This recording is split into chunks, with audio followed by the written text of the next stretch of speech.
team. Lesson 2 of Unit 5, seeing parts in a whole.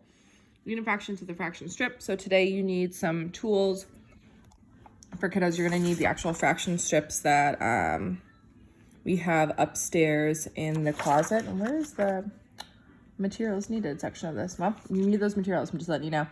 So today, same things as before. Fraction is the same relationship, is the relationship between parts and a whole. Unit fraction, denominator, total number of parts.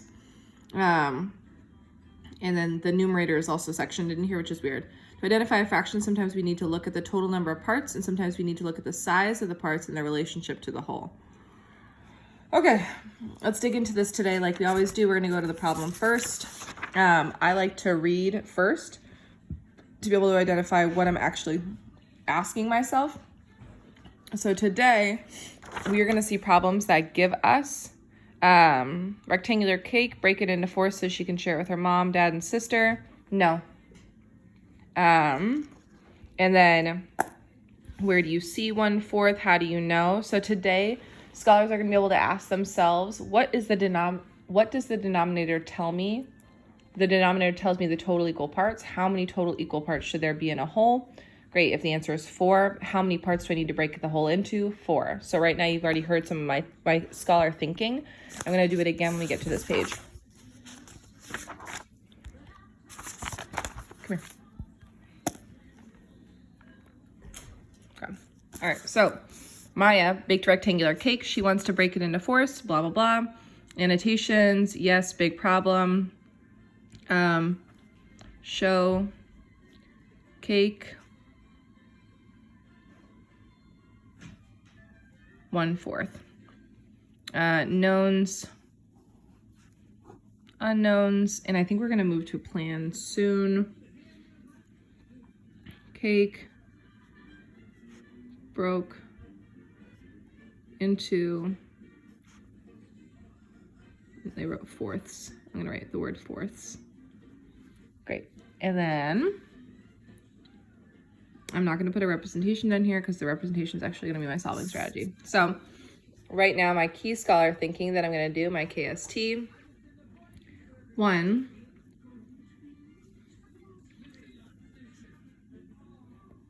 what is my denominator? Let's do first. What is my fraction? 1/4. What is my denominator? 4. 3. How many parts is the whole broken into? These are questions your scholar is going to ask themselves. 4. How can I represent that? So I know it's a rectangular cake. I need to show 4ths. That means the denominator tells me 4 equal parts. And that's it. 4 parts, 4 parts, 4 parts, 4 parts. This is 1 part of the whole, 1 part of the whole, 1 part of the whole, 1 part of the whole. Down here, same thing. What is my fraction? 1/4.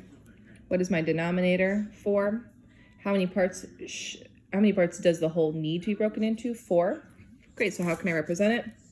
If these are equal parts right now, I need to be able to do that. I'm gonna turn to the next page as well, if I can find it.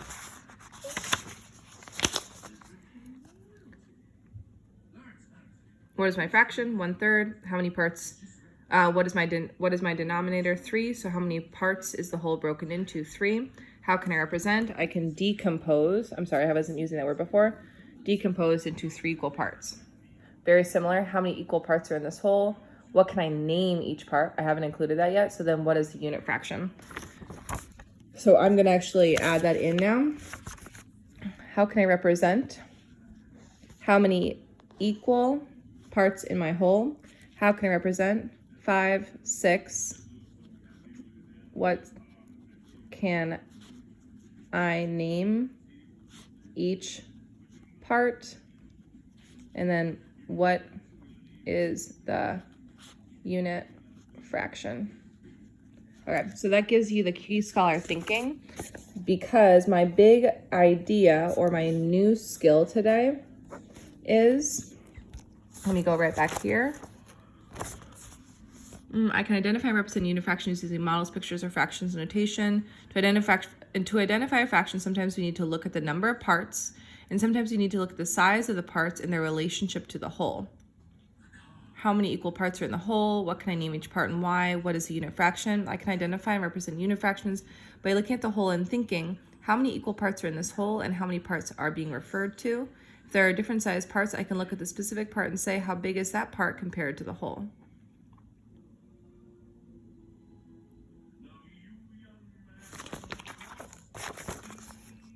My big idea today is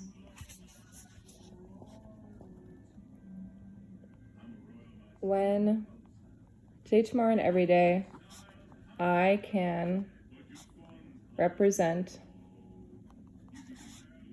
a fraction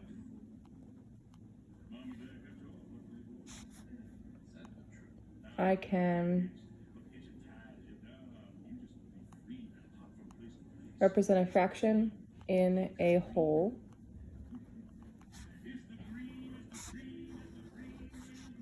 I can, oh man, this is hard. Okay, hold on. I can identify and represent a unit fraction. I'm not identifying or representing. I can represent a unit fraction.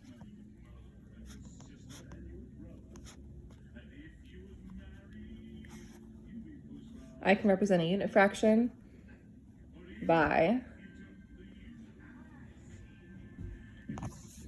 identifying the denominator, by identifying the total equal parts from, that's it, my, denominator.